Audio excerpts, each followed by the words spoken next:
Quand ses forces le lui permettent, Charles vient s'asseoir face à la mer, à côté du monument qui porte son nom. Le mémorial Shea honore les soldats amérindiens débarqués le 6 juin 1944 à Omaha Beach. Une foule curieuse et silencieuse scrute le survivant. Charles est à la fois fier et embarrassé.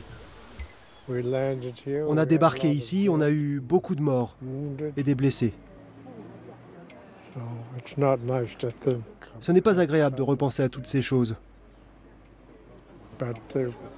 Les gens veulent que j'y pense, mais je n'aime pas ça. Charles Norman Shea était de la première vague d'assaut, le 6 juin, à 6h30. Au moment où la rampe s'est abaissée, évidemment, il y a eu beaucoup de tirs. Quand ils ont sauté dans l'eau, beaucoup d'hommes se sont aussitôt noyés parce qu'ils étaient trop chargés.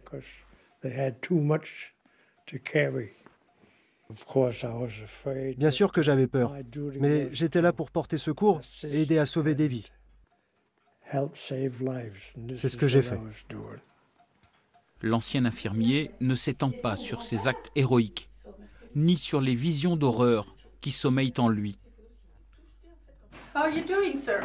Depuis 7 ans, Charles habite chez Marie-Pascale Legrand à quelques kilomètres d'Omaha. Il vit entouré de ses souvenirs de la Seconde Guerre mondiale et de la guerre de Corée. Charles reste aussi très attaché à ses racines amérindiennes, à la culture de sa tribu des Penobscot. Il a une très très forte relation avec ses ancêtres et en particulier sa maman. Aujourd'hui, dans une situation difficile ou compliquée, il va très facilement lui demander d'intercéder ou de résoudre une situation ou de l'aider à faire un choix particulier. Oui, c'est très très clair. C'est troublant ça. Ah, c'est troublant, oui.